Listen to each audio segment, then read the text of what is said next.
Welcome on into the 27th episode of the Heel Tactics Podcast.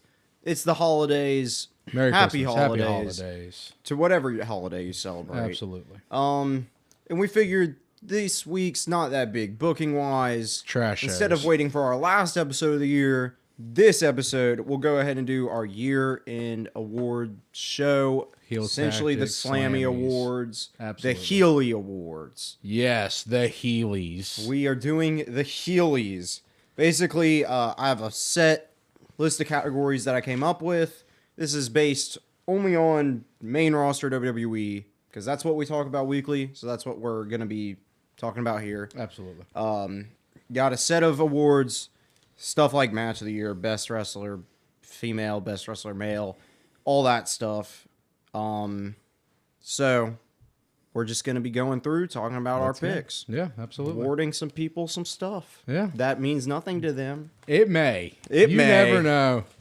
Maybe someone on this list is watching Heel Tactics every Thursday and says, wow, these guys really know their stuff. We've also got some negative awards. Oh, yeah. A few. Can't wait to get to those. But yeah, We'll start with Match of the Year. Match of the Year, we're starting big. 2025. Big. We'll save best male and female for the end. Yes. To make you watch to the end, hopefully. Match of the Year. I had a couple I tossed up. The pick I'm going with is Rhea, Io, Naomi, Evolution. Really? Yeah. Banger. Evolution. Yeah. So the cash in. Okay.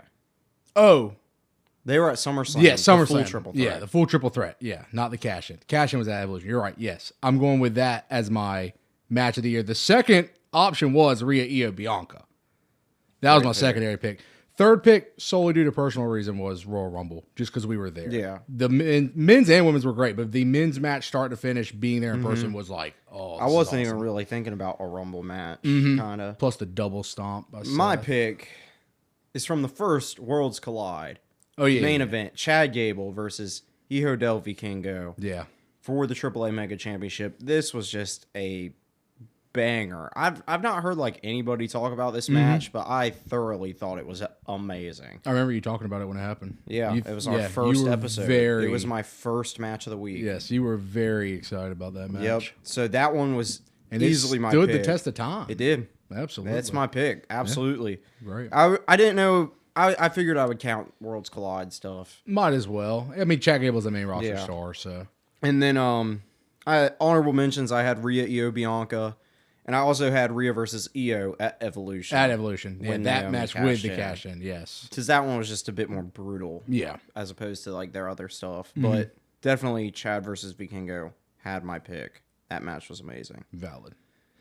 So we're skipping that. All right, let's go to best male title reign. This was rough.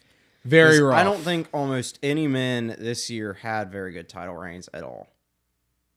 I've got a statement to make with the final picks with the male and female wrestler that will sum up kind of where most of my thought process was with this whole list. But for male title reign, I went Sami Zayn US Open Challenge. That's valid. It was my most enjoyable title reign. You know, it was short. It was only a couple weeks long. Impactful. But it was bangers across the board. Way better than Ilya's U.S. title reign. Absolutely. You know, the thing I found cool about Sammy's was I went into it so doubtful. I was very upset when he beat Solo. Yeah.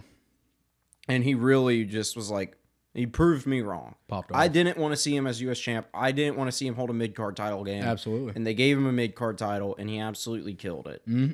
Without a doubt. I mean, what was it? 8 people in 8 weeks? Put up bangers. Yeah, it was every week.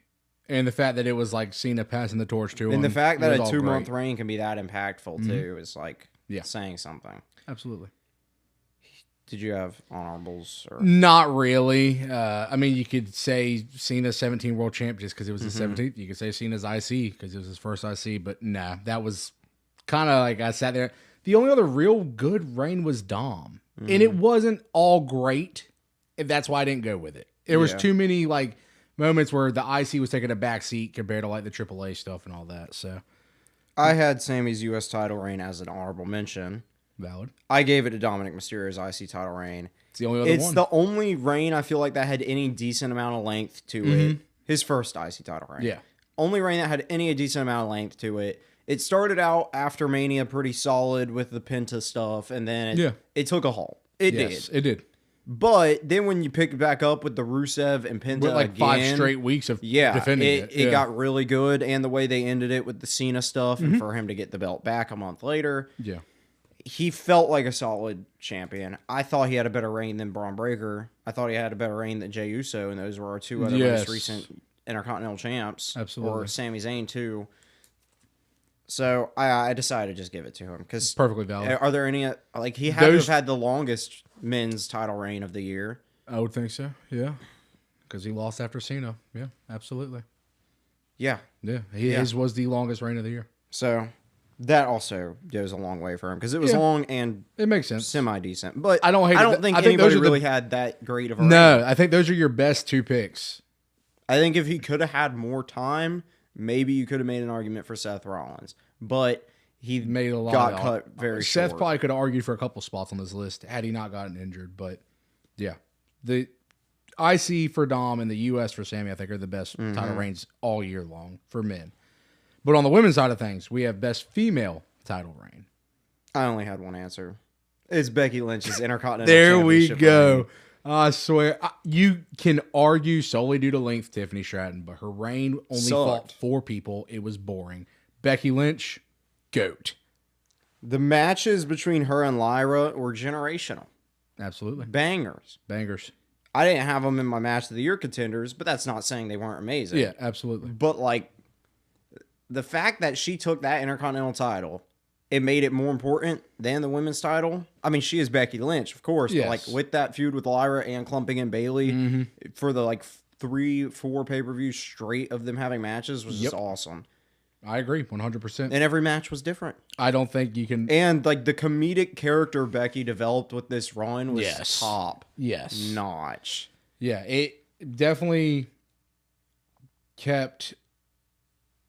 Her run kept the IC title as the most... Even the men's belts, I felt during Becky's time for a decent amount, the women's IC was the best belt on Raw, period.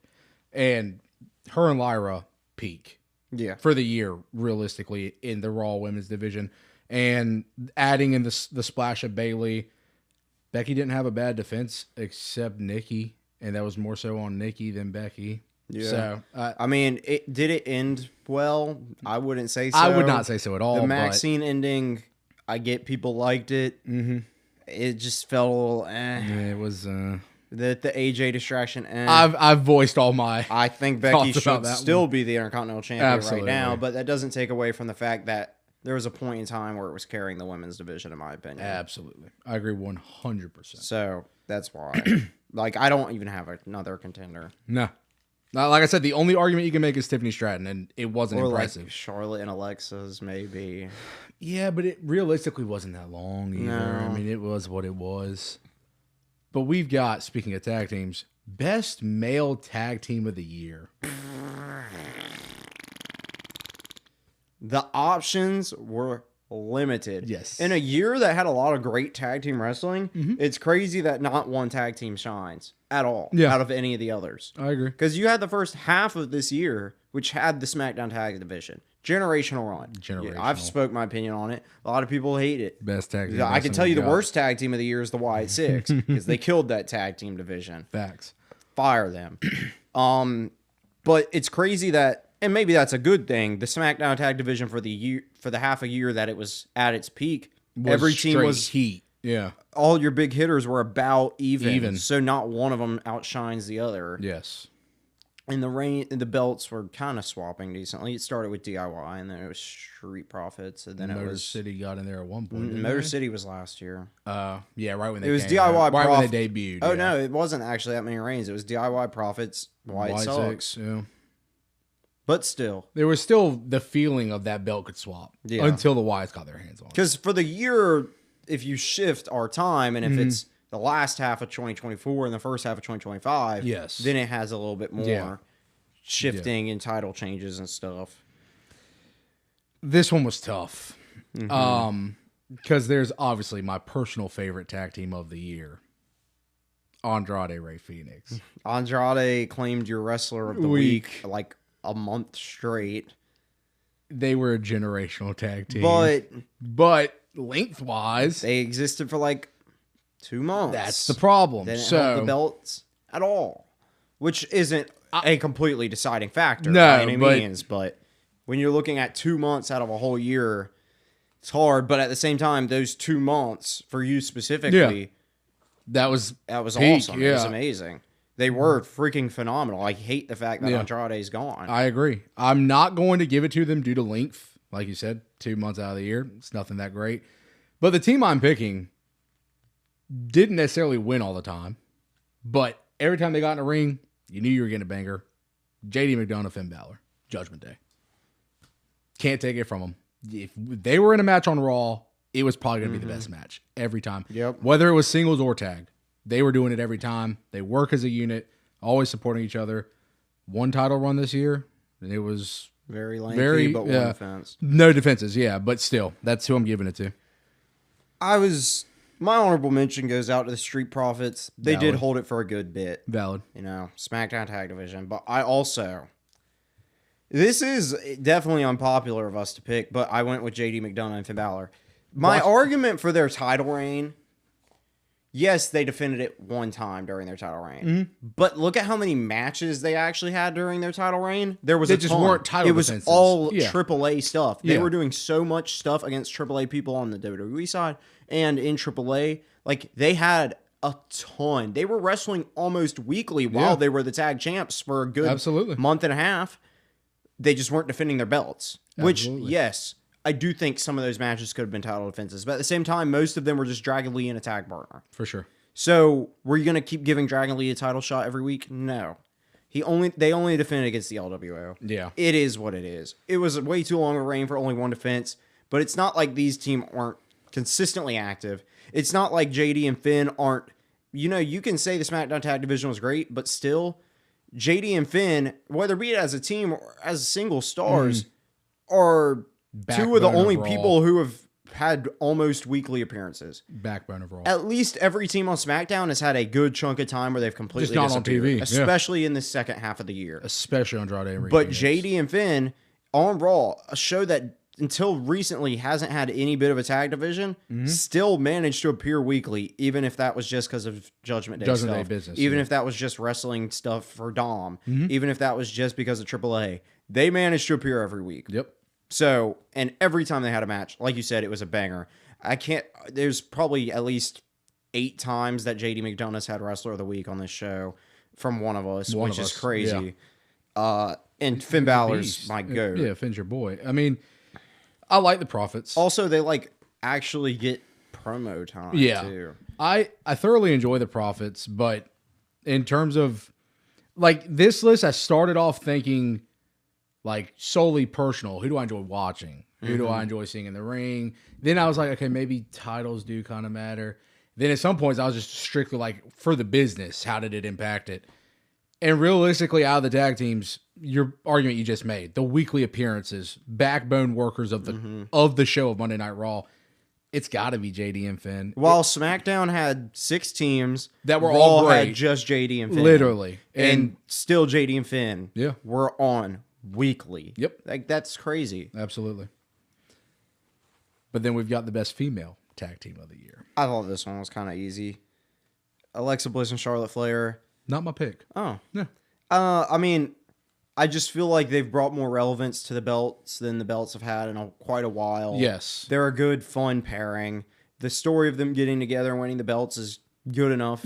Serviceable, fun story. Yeah. The friends, not friends. Friends, not friends. The frenemies, whatever Yeah. you want to, whatever they even We're are. not friends. And the fact that there's still a team not having the belts now is kind of crazy. But I don't know. I just felt like they gave decent relevance to the belts. Yes. More than the belts have had throughout the year for the champions themselves. Yeah. So I'm going with Alexa and Charlotte. I did have honorable mention Kabuki Warriors, but Valid. Asuka was only around for half the year. Kabukis were only a team for a quarter of it. Charlotte and Alexa weren't a team the whole year either, but Yeah. no women's tag team ever is. So I went with Charlotte and Alexa. Completely valid. They would be my honorable mention. But this one, despite no tag title Rhea and Io. wins, Bailey and Lyra. Oh! Great work in ring and such great work all out of the ring, just backstage, whatever they were doing. The story kept me invested. I'm still invested despite really not getting anything in a while. Like, I want them to focus on them and their relationship, their dynamic. They're just Bailey such being a crazy. good on-screen pairing. Yes. I mean, I wish they were the tag champs. Lyra's really good at working with crazy people. Yeah. Tatum Paxley and now Bailey. But this was one of those ones where, like I said, this was more like a personal favorite and not so much like Alexa and Charlotte had title run. Kabuki's have a title run. Rhea and Io or Rio. We are Rio. And they had their run at the beginning of the year, too, leading into Mania. Yeah. Which also counts for something. Yeah. But, I don't know. It's cool to see you give that your answer because if you watch the first few episodes, which you don't, they suck. Not a Lyra fan over here in the beginning. You were a Lyra Valkyria hater. Well, she may make another appearance on this list, so Whoa. we'll keep moving forward. We went to Best Men's Feud. I had a tough time with this one. This was very, very, very difficult because honestly, I really, in a year where so many people feuded, nothing really stuck out. Not at I have all. my two picks. They're off of solely personal enjoyment, not off of actual. One of them's off of story building. Very I guess, but, like, curious. I'm very curious on there's this so much stuff that was just a letdown. one. Lackluster. There's so many feuds that weren't long enough. Absolutely. So many feuds that weren't built out long enough. Nope. And even long ones like Cody Drew right now. What even is it? Boring. Yeah, like Rinse and repeat. exactly. It's so stereotypical. It's just let's take our top two guys and put them in a feud. They do the same thing they've been doing every time they've gotten in each other's business. Drew's had a million better feuds. Even Absolutely. Cody's had a million better feuds. Absolutely. Like, it's just a bit disappointing because It's very we're disappointing. in an era right now where it felt like we were doing good, nice, long-term storytelling, great feuds, and then this year kind of put a halt to that. This year kind of feels like we're I've got thoughts recessing on it. into the WWE of the 2010s. I've a little got bit. thoughts on it. Absolutely. But- You gotta save them for the end, though. I don't know. I'll let you make your pick first. All right. I boiled it down to two. Number one, Dominic Mysterio and AJ Styles. That's actually a good pick. Great I actually feud. like that pick. I didn't All even of think the about it. AJ antics, trying to make sure he's cleared, then being the janitor and all that stuff backstage. Great. Had a great match. I think AJ should have beaten him in retrospect, and then you could let Cena beat AJ for the But at IC least they title. were creative endings. Yeah, no. This, in terms of The more AJ of a- comedy stuff was so fun. gold out of AJ. And then it was a little bit longer term solely because Dom was injured. But the storytelling took a little bit longer than what we got for, in my opinion, most of the feuds this year. The other one, Rusev Sheamus. Big boys slapping me. They never missed on a match. And it was on site when they saw each other backstage. Yeah. So tough for me to pick between the two. Because on one hand, it's like absolute great wrestling for weeks versus one or two off matches. I really didn't think leading about AJ to- and Dom. Great work out of AJ. You could tell AJ really wanted to have fun with that story. And he did. And it was great. I'm going to go Rusev and Sheamus just because the matches, and it was multiple matches that were so great. But Dom and AJ are my honorable mention on that one because I thought that the whole that's feud was actually a great. great pool. I don't know why I didn't think about that at all. My honorable mention is Sheamus versus Rusev. Valid. You know, it started me on the push Rusev Push journey, Rusev. even if it's not really seeming like it's going to happen anytime soon. Not at all. It was just when Sheamus came back, it started slow, but once they had their first match, it was bangers, banger, Banger banger, after banger. banger after banger. It was so good, I wanted a best of 7. Absolutely. I really wish we would have gotten a best of 7. That Clash in Paris match was amazing. I don't know. It was really great, but I'm just not going to give it to him. Okay. I'm giving it to Seth versus Punk versus Roman. It was up there for me. The moment at the Rumble, the moment it started, I guess technically you could say it started a long time before. Yeah. Then, but when the build to Mania actually started, Kicked off, yeah. them three brawling out at the Rumble was awesome. Absolutely. We saw it in person. It was jaw-dropping. It was amazing. Yes. And then to see how they consistently built on it with the promise and the this and the that and the Paul Heyman sleeping around with all the other guys.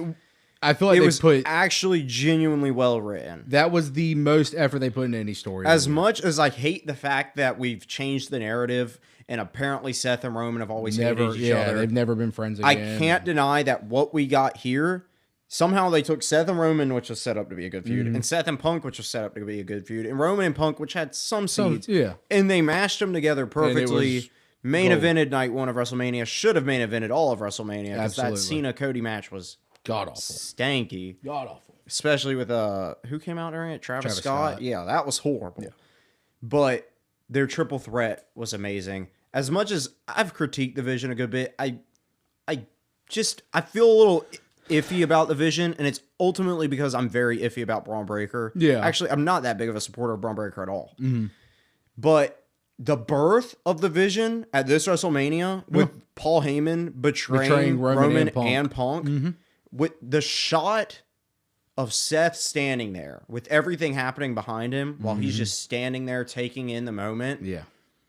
That shot, one, permanently engraved into my brain. Yes. That was an amazing Mania moment.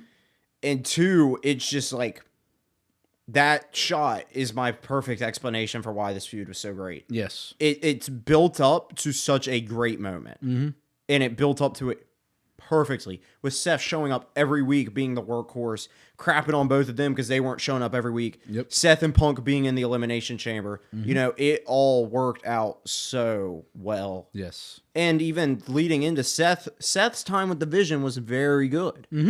I wish we could have more of it. Yes. I know they had to make last minute changes. Yes. But I don't know. I'm going with Seth versus Roman Reigns versus CM Punk. The only reason that one didn't qualify, or not qualify, it qualified because it was a great story. They put their most effort into it, and the culmination point of the low blow and all that was peak. But I got very annoyed with the favor thing. Yeah. That was like the one hindrance to where, like, if we had been doing the show, I would have complained every episode. Dude, I really think the favor should have been it being the main event. Yes. But still. That's the only reason I was like, that's the one deterrent, I guess I should say, from that story where it was like, yes, it was great. If I could change one thing, it would be that the favor, not even that it didn't exist, but just like it wasn't the most prominent thing it felt like for weeks. Yeah. And they constantly were just discussing, well, I owe him the favor. Oh, I owe Punk the favor. Okay, enough. I got it the first time you said it. So, but yes, it was peak. Just love Rusev and Sheamus smashing each other. And really, it's just like, I thought this year's WrestleMania was so beyond mid.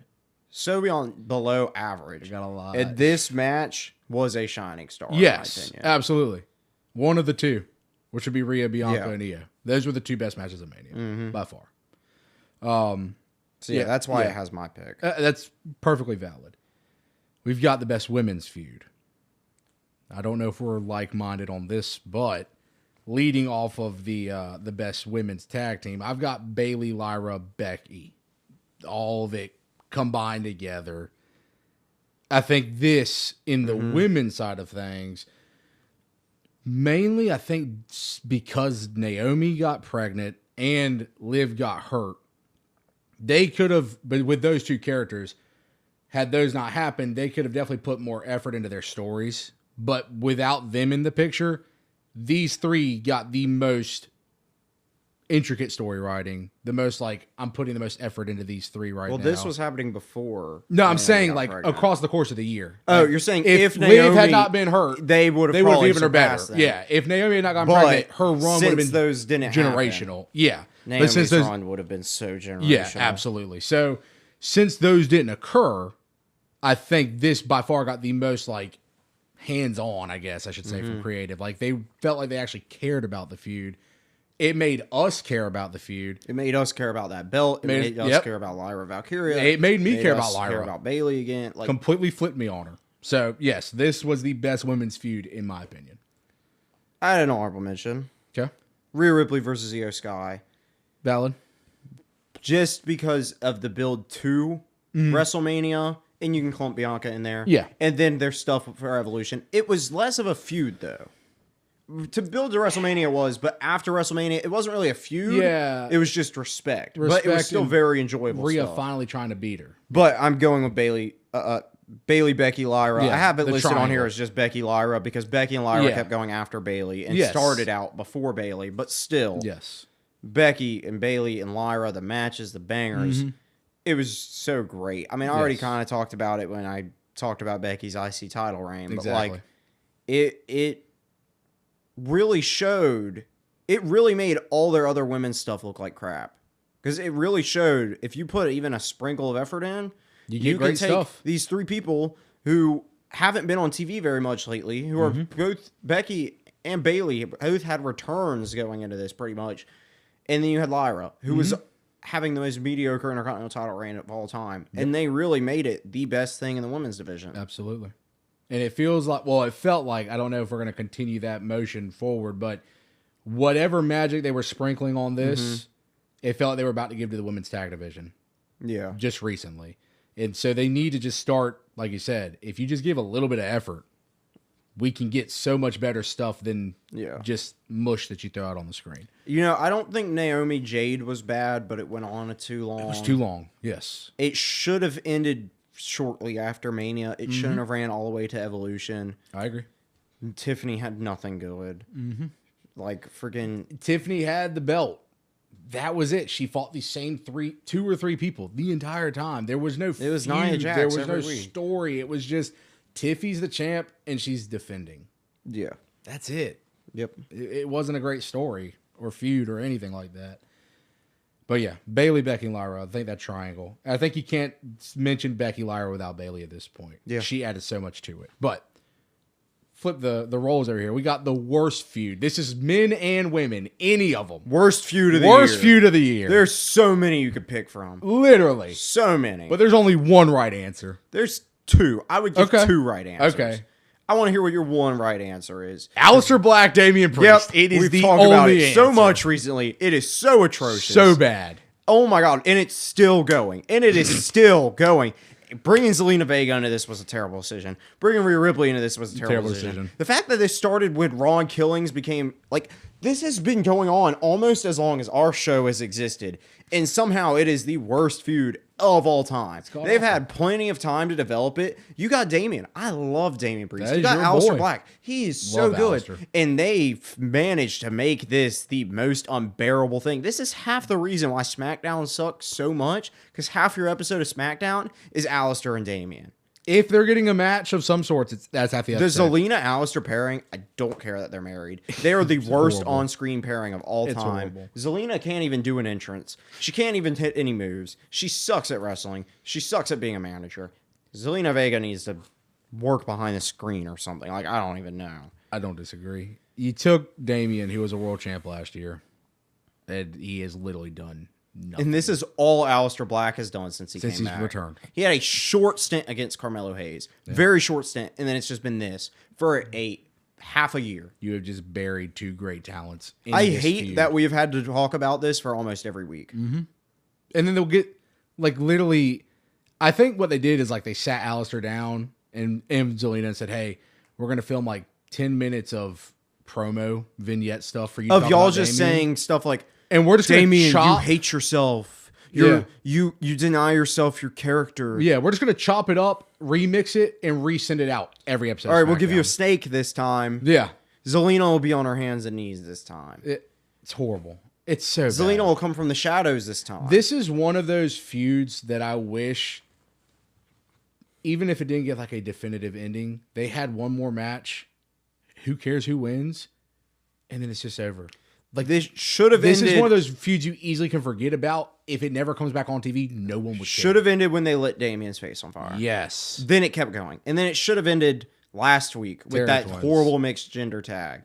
And now it's still going again. Yes. It should have ended before the freaking face on fire thing. Yes. But every week, your storyline is Damian attacks Aleister, Aleister attacks Damian, and Aleister and Zelina want to expose him. Expose him for who he really is. You haven't exposed him yet. What are they exposing? He's literally come out and said, I'm a nice guy, but I'm not afraid to get down and dirty. Like, that's literally who he is. That's the whole point of Damian Priest.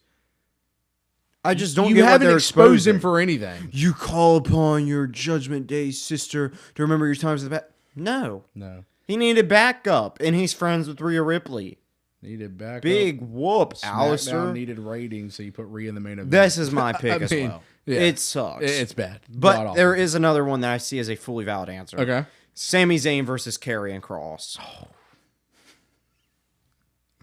I didn't forget about it, but This feud started So last bad. year and So ran bad. until SummerSlam. It was horrible. It was essentially the same thing as... It seems like when they fired Karrion, they were like, all right, everything we would have Karrion say and do, just give it to Aleister Black.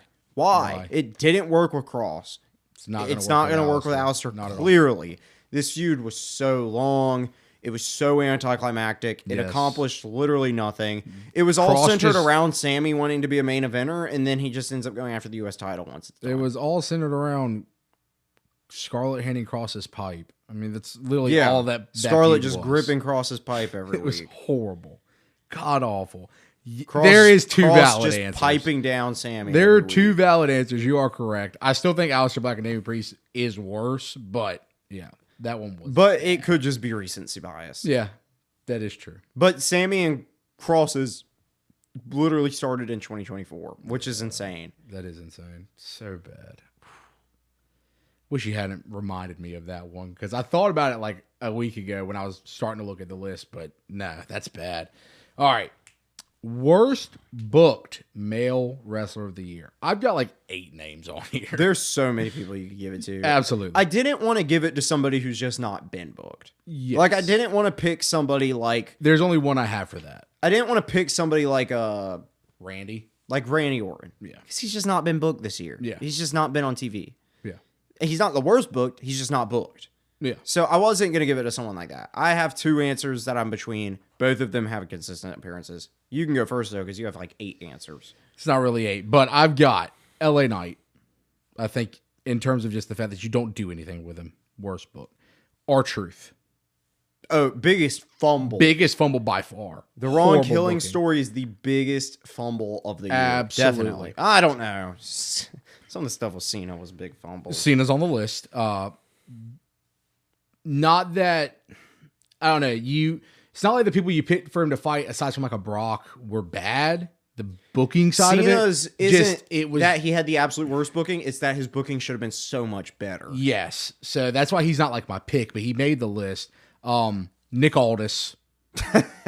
God awful as a GM. Every time they bring him out there to say something, they might as well not. You're already paying Cody Rhodes. Cody Rhodes do his job anyways. Just let Cody do it. And then, contrary to what you just said, I'm not picking anybody that wasn't on TV. Santos Escobar. Oh, I forgot they You rehired literally fired him, rehired him within like a 48-hour time span, and still did nothing with him. So yeah, Santos Escobar. It's a valid pick. He made my list even though he wasn't booked. But yeah, I'm going LA Knight. He deserves so much better. Drew McIntyre also was on the list. He's like the heel side. Yes. You can flip the LA Knight Drew coin. Whichever side it lands on is truly the right answer. R-Truth is the biggest fumble, though, without a doubt. I'll give my honorable mention to LA Knight, because you know what? As much as his booking should have been better, he at least was in the main event picture for a very big portion of the year. He had the U.S. title for a chunk of the year. He beat Seth Rollins. You know, he at least had some redeeming factors, even though he's been very much fumbled since that big fatal 4-way for the belt. Yes. My answer is Aleister Black. Oh, that's valid. Yeah. You brought him back, and he is like I literally was just talking about. Year. He came for back the entire and has year. been in the worst feud of the year the whole year. Completely didn't even think about it. He is my answer. He is valid. Had the worst 100% valid. Ever. Yeah. Don't even need to say it anymore. That is 100% valid. I'm still going with LA Knight, but Aleister Black, they fumbled the entire year. I really thought they were about to start a Cody feud with him too, and then they just shoved him right back in with Damian. Why not? It's Damian. You have nothing else to do with him. Worst booked female wrestler of the year. One answer, Julia. Yes. I had a Julia rant almost every week of her being the U.S. champ. I'll reprise some of my plot points. Go ahead. This is all you. Brought in Julia. Huge, big free agent signing. This was massive. Yeah. NXT fans were so excited. They put her in this feud of Roxanne Perez for the belt. First NXT on the CW. It's going good. She doesn't win, but that's okay. And then she calls in Stephanie Vaquer for help. Ooh, new shiny toy, new shiny toy. Let's give all the booking to Stephanie. Let's give it all. Julia does, by some odd chance, win the Iron Survivor, win the NXT title, to lose it a month later to Stephanie Vaquer, the shiny new toy. I love Stephanie, but she gets Oh, she gets the big feast and Julia gets the crumbs. You decide, okay, it's time to bring them up to the main roster. It's the Raw after WrestleMania, and you have Julia come up as Roxanne Perez's lackey. Julia is Roxanne's lackey. Why? I don't know. And Stephanie isn't even up yet. That's fine. Yeah. You send Julia to SmackDown. You bring up Stephanie. Stephanie gets a world title shot a few weeks into her being on the main roster. Pretty much. She comes up. She does great in the Money in the Bank match. Mm-hmm. She gets her world title shot. Has to wait for a while. Julia gets to play dilly-dally with Roxanne during the Money in the Bank match and look like an idiot and fight nobody on SmackDown. Mm-hmm. Then she gets a U.S. title match. Against Zelina. Kills Zelina. Great. Great decision there. King Except Cobra. they didn't follow through. I said Julia should go on a Gunther-type title reign here, and she didn't. She went on a pooper-type title reign. I don't even know what that means. I agree with it. She had no defenses. Like, held it for so long and wasn't even on TV weekly. This belt was so irrelevant. Yep. She's booked like she's as good as Kiana James. Like, she's Michin. And then she loses the already not prestigious U.S. title in a minute and 30 seconds to Chelsea Green. And then what do they do with her after? Keep not booking her. She punks Chelsea Green occasionally. Won't get a title match. Won't go up to the main title. She's on the worst show of all time. All the while, Stephanie Vaquero is doing great on Monday Night Raw. It's just insane how much hope I had for this. Truly. And how let down I truly was. Julia is the most let down I have been by WWE this year, and it's not even close. It is insane how much you fumble one of the greatest free agent women's signings they've had in the company. Yeah. I mean, I agree 100%. There's no argument to it. The only honorable mention I have, and I could honestly say this any year if we keep doing this for 10 years, probably every year that she's in the company, I will say Chelsea Green solely because she can do so much more than be a comedy. She got to beat Julia in a minute 30 seconds. Yes, she's not going to beat Julia for the spot. I'm just saying they can do so much more with her as a wrestler than they do just because they want her to be the comedic relief. So that's why I would put Chelsea as a honorable mention, but Julia is the only answer here. There's no other answer to give. They've ruined her. It's crazy that if Julia didn't happen this bad, it's crazy that Tiffany Stratton could have a valid argument. That is true. Being champ for the majority of the year. True. All right, here we go. Moment of the year. This could have been anything. This was very vague. It was vague. I took it like an answer for multiple avenues, I guess is the way you could put it. I also kind of have an answer for multiple avenues. Yeah. I got it down to 3. I also have 3. Okay. My first one would be Paul Heyman turning on Roman and Punk at Mania. I almost had that, but I had a better thing from that feud. Okay. So that's my first one in terms of like, I guess, jaw-dropping moment. The second would be Cena winning number 17. Even though it wasn't great how it occurred or anything like that, you could also put a slash and say IC title win, but him winning number 17 is like historic moment. And then the other one would be fun moment, I guess you could say. Joe Hendry, Randy Orton, WrestleMania. Yeah. I loved it. Loved every minute of it. So those would be my 3. Kind of all different, but one kind of the same. Okay. I have Cena possibly... Oh, wait. What's your pick from your 3? Oh, yeah. I guess I have to actually give a pick. I will go... I'll go Paul turning on Punk and Roman. Biggest shock. I had Cena winning the IC title on here. I thought it was way better done than him winning the world title. Yes, executed way I thought better. the moment was just super fun, super crazy that it happened that way. Yeah. The whole thing from the promo to the match. Yes. You can justify a moment as whatever you want, I guess. Absolutely. So that's one of my things. One of my other things is Naomi cashing in her Money in the Bank contract and winning the women's championship after a crazy Io Sky and Rhea Ripley match. After a banger. Was her reign cut short? Yes. Yes. But was the moment of her winning amazing? Absolutely. Yes. I loved it. My third pick was from the Seth Rollins storyline. It was something we saw in person. Seeing Seth Rollins The double stomp Roman Reigns' head into the ground in person was jaw. I closed my eyes and I could still see it. I grabbed you and was like, did that just happen? Did that just happen in front of us?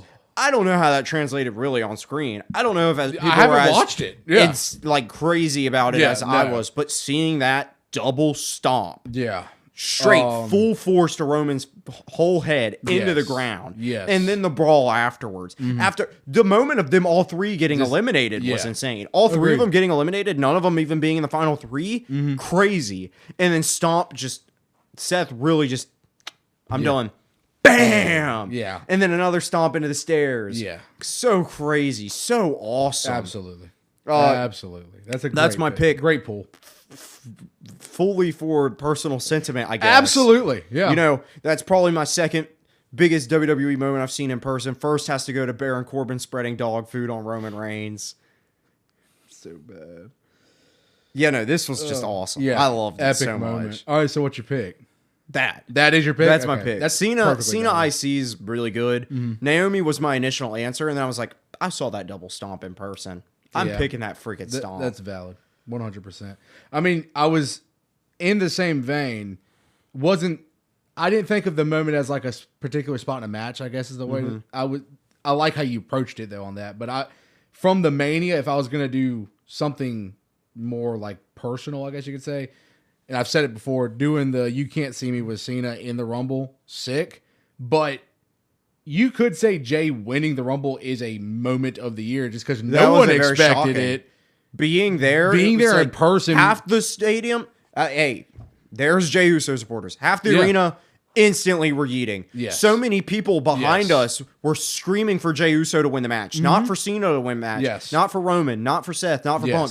So many people around us fully wanted Jey Uso to win that match. Absolutely. And seeing him win that, holy crap. Shocking. 30-minute walk back to the hotel talking about what are they going to do? Yeah. Is Cena still going to get a world title shot? Yeah. We both were talking about the fact that Jay should have challenged Cody instead of Gunther, but agreed. Yeah. Whatever. It was still crazy seeing it happen. The shock for us being people who wanted Cena to win the match. Absolutely. Reluctant eating a few minutes later. Yeah, I mean, you had to do it. Eat it on the way out. You had to do it. You know, picking up my jacket off the ground covered in some dude's beer. That's not really part of the moment, but it happened. It was part of the moment. And then going to the WWE Superstore and all of it. Jey Uso merch everywhere the day after. Yeah, no, that I think... Because there's definitely people, like you said, Jey Uso fans that, like, if you ask them what was your favorite moment of the year, they're definitely going to say, if it's not him winning the Rumble, it's him beating Gunther. So, like, the fact that we saw it live and it was such a shock, I would say it's not my favorite thing I've seen live, but it's definitely one of the coolest things we've seen live, even though I didn't even Even want if the follow-up wasn't great and I wasn't happy about it, it was a crazy moment. Crazy to see live. But, yeah, I think that all of them Royal were Rumble great event picks. was just... That Royal Rumble was peak. Crazy. From a live perspective, I've never sat down and watched it. The TV copy. I need to. Yeah, absolutely. But like from my memories of it, it was a phenomenal pay-per-view. People think the Cody KO match, ladder match was phenomenal. And from live, it didn't translate that well. But I still loved the show. Yeah, but the DIY match was whatever. It was the Women's Rumble was good. Yeah. Nobody got eliminated the whole match. Yeah. And the men's one was just... Chef's Even kiss. if Jey Uso won, it was chef's kiss. All right, I liked all those moments, but we've got the breakout star of the year, and I want to hear yours first. I had two answers. Okay. I have one that I'm going with. Okay. The one I'm not going with is Stephanie Vacquet. Valid. Came up to the main roster and instantly got a massive push. Yes. Everyone loves her just because of Devil's Kiss, if you ask most wrestling fans. But I don't love her because of Devil's Kiss. No, she's actually a great wrestler. But my answer is... Okay. Boom! Okay. Penta. Absolutely. The debut was electric. Absolutely. His first few matches, him having a match almost every week, just against lower tier guys, still, and even having a feud with Pete Dunne and Ludwig Kaiser, electric.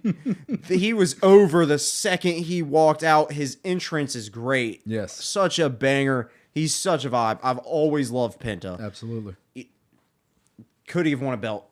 Yes. Is it unfortunate that he's injured right now? Yes. But did he walk out Literally. and literally have a rocket strapped to him as far as fan support goes? Absolutely.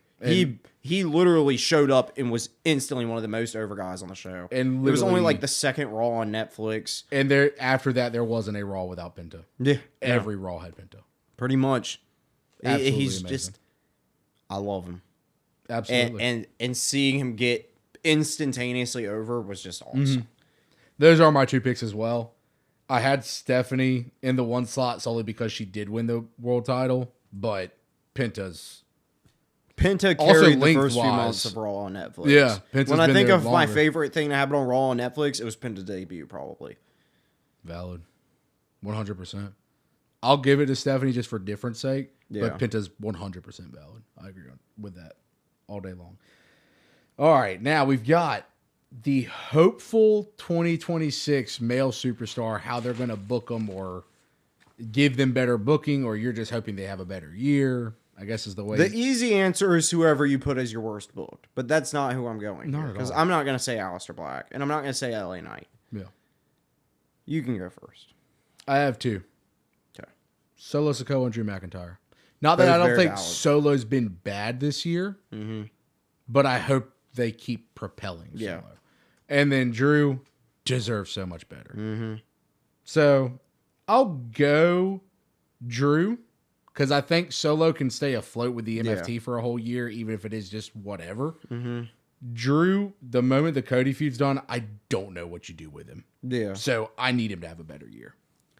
I definitely need Rusev to have a better year. Push Rusev. But my pick is somebody who I think they've recently realized, and he's injured right now, which is an issue, recently realized that they actually have a lot of confidence in, is JD McDonough. Valid. If they do it right, JD could win a mid-card title next year. Yeah. And I'd love to see. I'm also very hopeful for Carmelo Hayes. Yes, I figured you would be. I figured he would make your list. Yeah, But yeah, I'm giving it to JD. valid. Because JD's the one that I'm most scared about not getting Ever good achieving booking. anything? Yeah, But I think WWE's kind of building some trust in him right now, even if he's injured right this second, which is very unfortunate. But yeah, I'm very hopeful that JD McDonough will have a good year. I'm right there with I you. really want to see a mid-card title reign out of him. Also would love, forever hopeful. My forever answer is Finn Balor. Oh yeah, Like- Randy's my answer automatically I because of freaking... they don't do anything with Randy anymore. But But I have no hope in them ever pushing Finn. absolutely, which sucks. But JD's pretty much little Finn. So, So let's roll with the JD bandwagon. There. what JD Yeah. truly, as we called him earlier, is little AJ. he's little AJ Yeah, Styles. AJ Styles. Even if people don't see it, I've never seen anyone point out, he could be the next AJ Styles. Yeah, I agree. With ease. I agree.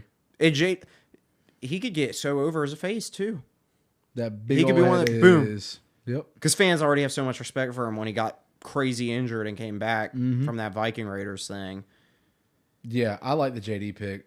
Still going Drew because Are you sure you're not most hopeful for Santos Escobar? he was an original jot down, scribble out, but they just don't do anything with him. I'm But hoping that they turn Cody Rhodes heel. I'm hoping they bring Andrade back, but I'm not going to list everything I'm hoping for. But Drew, I truly don't see what else you can do with him. Like, Yeah. yes, he's gonna lose to Cody. He's not beating Cody for the belt. But like, once that's over, he's done everything else. Yeah. Especially on SmackDown. Like, there's literally you can't put him against anybody. That's actually convincing that he hasn't already done. So I'm hoping Drew just gets a boost in 2026. Give him the belt. It's that I simple. 100% agree. Give him the belt for more than 3 minutes. Yes. And then on the opposite side of the coin, we've got the hopeful 2026 female superstar, and I know what your answer is going to be. Do you? I would assume it's Julia. It's not. Oh, wow. Because I've lost faith. And because I wanted to pick someone else. Okay. Wanted to get more names on the list. That's valid. Who you I'm got? between two. Okay. Lash Legend. Absolutely. And my real answer, someone who I think should be the women's champ on Monday Night Raw, is Raquel Rodriguez. Yeah. You know, she's done so great this year. Did we We haven't gotten to it yet. have my list out of order? Yeah. No, that's perfectly valid. It's Raquel. yeah. My valid answer is Julia. Yeah. but- That's your like deep down. Julia's always But gonna be. it's another one like Finn Balor. Yeah. I don't have any faith.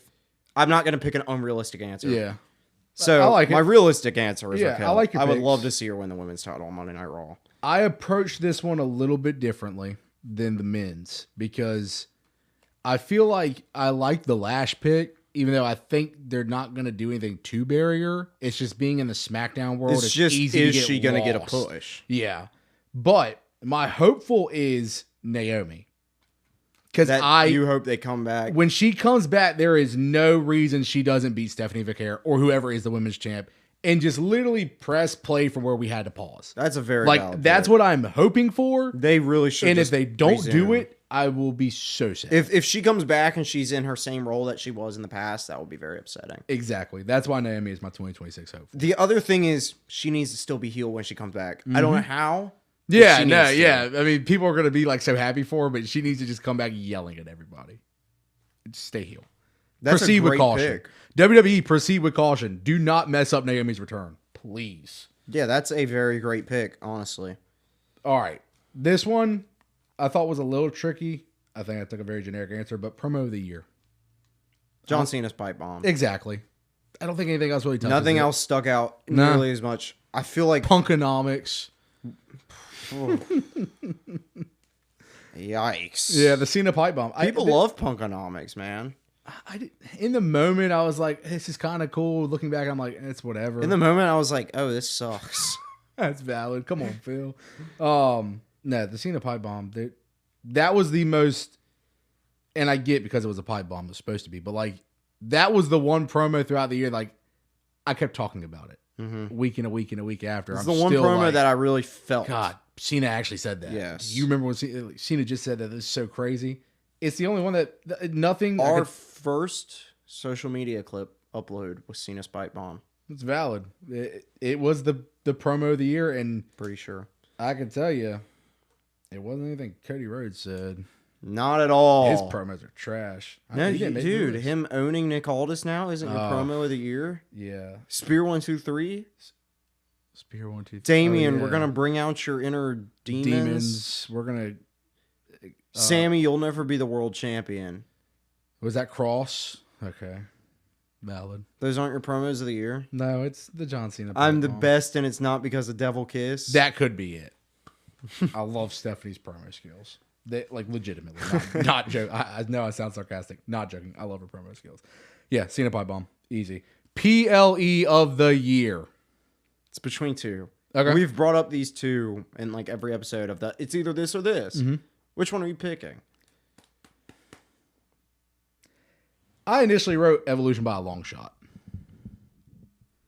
And then I started thinking, because we were there at Royal Rumble, it's just crazy. That is the argument that you got to pick. Yeah. Do you pick the good pay-per-view that we were there for, or the Or great the pay-per-view great pay-per-view that I weren't there watched for? at home. I think looking at it objectively for the purpose of the show, I have to give it to Evolution.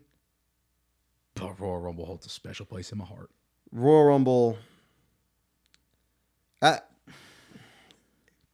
It's hard to pick. It's hard to pick. I really liked talking about Evolution on the show. Yes. I was going into Evolution with zero anticipation. That whole weekend was... And it really surprised me. Yes. You know, it had great matches. It had the Wasn't a Becky bad match. and Lyra stuff and Bailey stuff. It had the women's Banger title match main with title, the Naomi yeah. cash in. It had the Battle Royal, which was fun. Yeah, Ivy Nile should have won it. You were going to get the belt if Ivy Nile won it. Absolutely. But we were there at the Royal Rumble. That's the hard part. The Royal Rumble is my favorite experience as a wrestling fan I've ever had. Yes. Sting's 100%. last match was good. Yes. The Royal Rumble was great. Sting's last match was the greatest spectacle I've ever seen in wrestling. That's what I will say. Yeah. But it doesn't top being at the Royal Rumble. No. For me. Counting down for every entrant.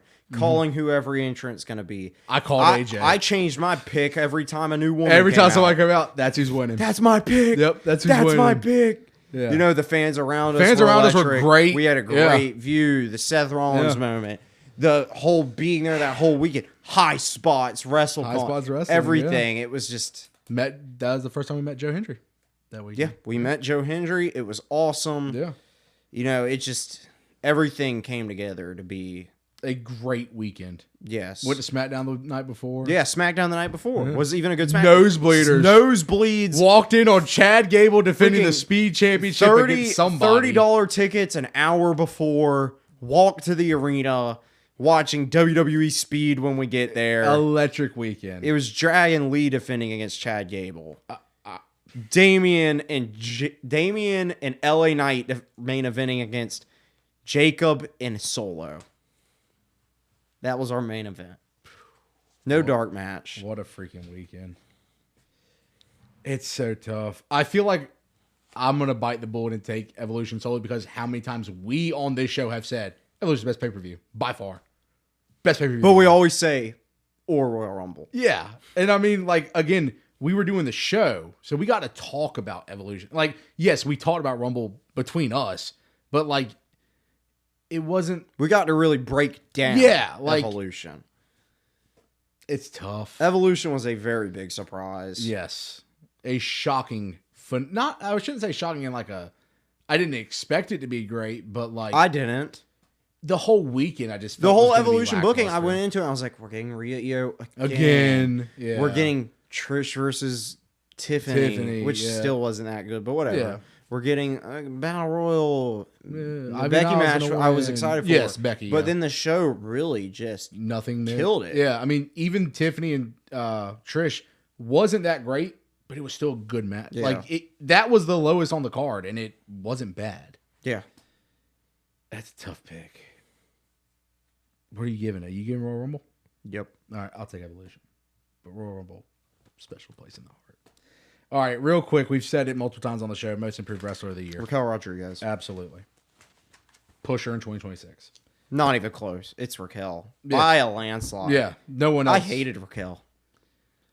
You did hate her.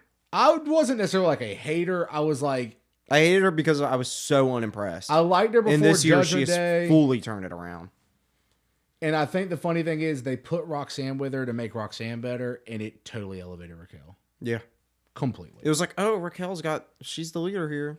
And I know we're not Roxanne fans, but even like looking at it from an unbiased basis, I think Raquel's outshined Roxanne every step of the way with them as a definitely. Team. Absolutely. Great pick. I love it. We got to do best male, best female. Yep. And we're already pushing 57 minutes. So we'll save best male for last because I feel like I'll have more to talk about. Best female wrestler. I'm between 3. Wow. I've got 1. Let's hear it. The GOAT, Becky Lynch. Took a mid-card title, made it better than every other major title in your company. She's the GOAT. We've already talked about that feud and that situation 3 times this episode. I'm not going to spiel it again. I get Io is the best wrestler they got. Mm-hmm. Arguably, between her, Rhea, Bianca was hurt all year. But other than Io and Rhea, I can't really see who else was like. Tiffany had a long title run. Wasn't great. Well, I'll give you some others. Io I have as an honorable mention. Okay. Because she's great in ring. Mm-hmm. The build of Mania was great. Mm-hmm. Her stuff with Rhea was great. And she's never bad. Yeah, no, I don't disagree. But it's not my pick. Yeah. Because she could have been booked way better. I have Becky Lynch. Yes. As an honorable mention. Crazy. But go ahead. Partially because I knew you were going to pick Becky. Of course. And also because, I can't even lie, parts of the year have not been good for Becky Lynch. She didn't start the year, and she's ending the year bad. AJ Lee but the middle part of the year was great. Yeah. You know who hasn't had a single bad thing on the main roster? Stephanie Vaquer. Absolutely. As much as I wish everything she got would have gone to Julia. Yeah. You know, she got called up instantly in the Money in the Bank match. Mm-hmm. Instantly gets a world title shot. Instantly gets the world title. Has great matches all the time. She's the best. It's not because of Devil's Kiss. Not at all. She's just, there's not a single thing wrong with what she's done. No. So I'm giving it to her. Yeah. That's valid. She's only been on the roster half the year. Yeah. But still. It's a half a year with no flaws. Her only flaw was the fact that the period between her having the title match was too long. Too long. But that's because of real life Naomi getting pregnant. Exactly. That was the one like dull part of her whole run. Everything else is. And she was still fighting other people. Yeah. And she's being carried by Nikki Bella. Of course she's going to be great. Nikki Bella's my sports entertainer of the year. You know, she came back to the Rumble. That was my favorite thing at Royal Rumble, was seeing Nikki Bella return. You know, seeing her really care and elevate Stephanie Vaquer, put her over like a true legend that she is. Oh, yeah. You know, she's on my J&J security. Her coming out during that Raquel match to make sure Raquel didn't take a clean loss. That's just what a true great person does. You know, Nikki Bella, so great. I was literally just about to ask, you're not giving this to Nikki Bella. When you said you had 3, I was really hoping one was going to be Nikki. No, yeah, Vaquer is totally valid. I'm going to give it to the GOAT. Because Nikki Bella. Becky Lynch. And then we've got male wrestler. This is the one that I had the hardest time with. I got it down to 3. Let's hear it. In the third slot, I've got Seth. Seth, at this point in time, when Seth is on a TV, there's not much he can do to I don't enjoy. Everything he does promo-wise, everything he does backstage, and in the ring, he's going to be on point every time. He had the Rumble moment, aura at WrestleMania with the Paul turn. Vision, like we said, everything he did with the Vision was pretty solid, if not great. Injury sucked. Yep. Thus leading to them having to flip the Vision on its head and all that. Number 2, I've got John Cena. John Cena, not just because it's the retirement tour in the sense he's retiring, but if you really look at the year of 2025 and WWE, if you remove John Cena from the picture, it's a mid-year. It already is a mid-year. Exactly. But I'm saying in terms of views. If you'd done the product that you did, minus the fact that John Cena was retiring, so everyone's going to pay to watch Cena and pay to come see Cena, you would have had a great year. Yeah. So, Cena carried the company. Yep. Solely on name, John Cena carried WWE to a successful 2025. But you're giving it to Andrade. Sadly, no. I think I'm going to give it to the Ring General Gunther. Wow. World Championship in the year. Prominent figure on Raw. And 2 world title reigns this year. Yeah. Prominent figure on Raw. Retired Goldberg, whatever. Retired John Cena, the GOAT. Never does bad work in the ring. Great heel.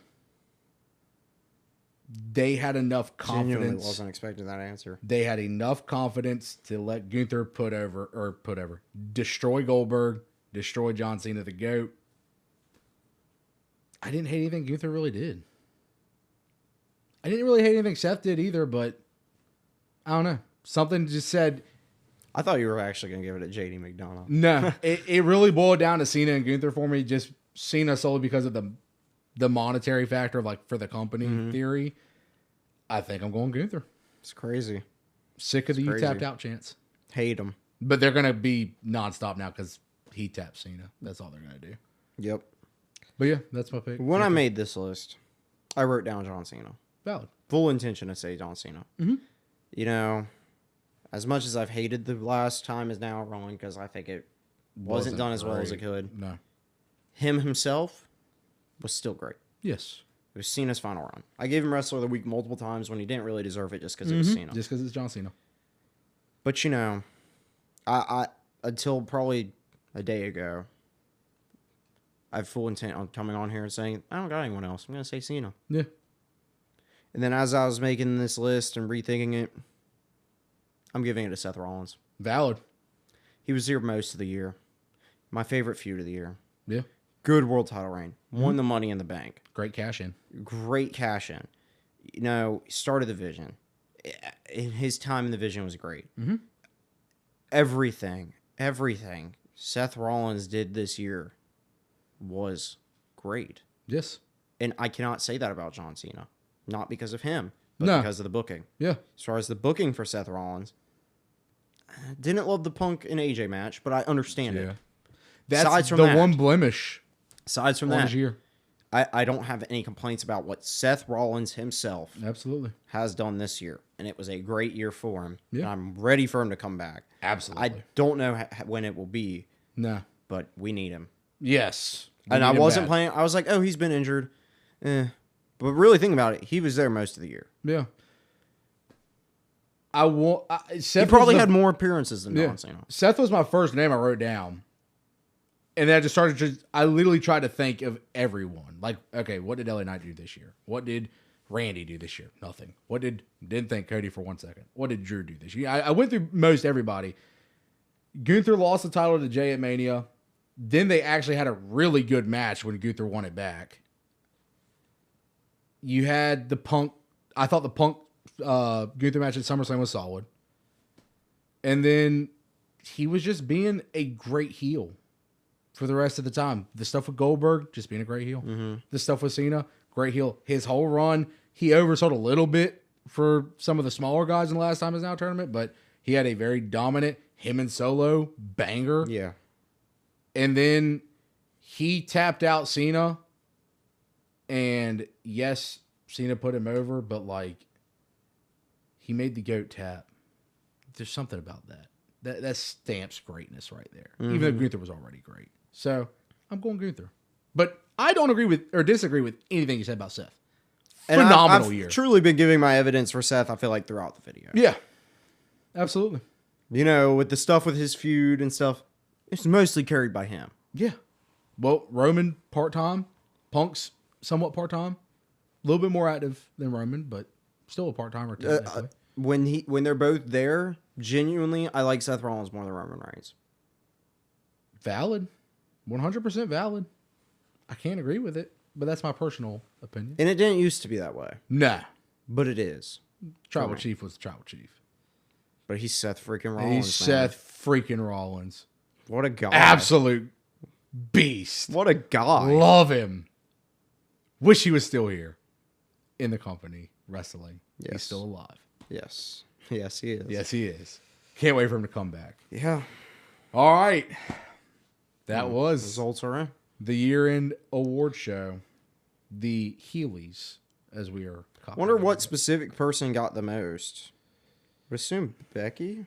Becky had a decent amount. I gave a good few to Seth. Yes, you did. I don't know. I know I had Seth on a couple honorable mentions, but I don't know if I did the moment of Paul turning with Seth, like becoming aligned with Seth. If we count that towards Seth, then I gave Seth something. But other than that, I don't think I gave Seth anything. But yeah, it's probably Becky. I know Raquel got 2 picks for most improved. And I gave her my most hopeful. Alistair and Damien got 2 picks for worst feud of the year. And Alistair got my worst booked. Yeah. Okay. Julia got 2 for worst booked female, but you didn't give her hopeful, right? No. Yeah. I think it's Becky. See, here's the difference. I'm hopeful for Raquel. I'm doubtful for Julia. That makes your logic behind it makes perfect sense. I like it. Heel Tactics Champion of the Year. Christian, without doubt. But, hey, we're both champs around here. Yeah, sure. It's not current. Not currently. All right. Well, that's the Heelys, everybody. We hope you enjoyed. Please give your comment section a run through with. Literally respond to all of them. All of them. You can do all the picks. We'd love to hear your feedback. I'm sure y'all disagree with a lot of our stuff, as most people tend to do, but I think we called it pretty perfectly. But yeah, you know where to find us. This episode is not dropping on Thursday, but the pod usually drops every Thursday, 2:00 p.m. YouTube main channel for the full video. Audio only on Spotify, Amazon Podcast, and iHeartRadio. Like, comment, subscribe. Follow us on social media. Share the video with anyone you think you would enjoy, even if it's to look at our trash takes as y'all take it. But yeah, we're here. We're going into the new year. We didn't cover Raw and SmackDown this week because they were not looking too good. But yeah, we'll be back next week after Christmas. Happy holidays. Actually, we haven't seen Raw yet. Yeah, we're filming this during Raw. But we'll be back after Christmas. Happy holidays to all, and we'll see you next week. Yeah, thank you.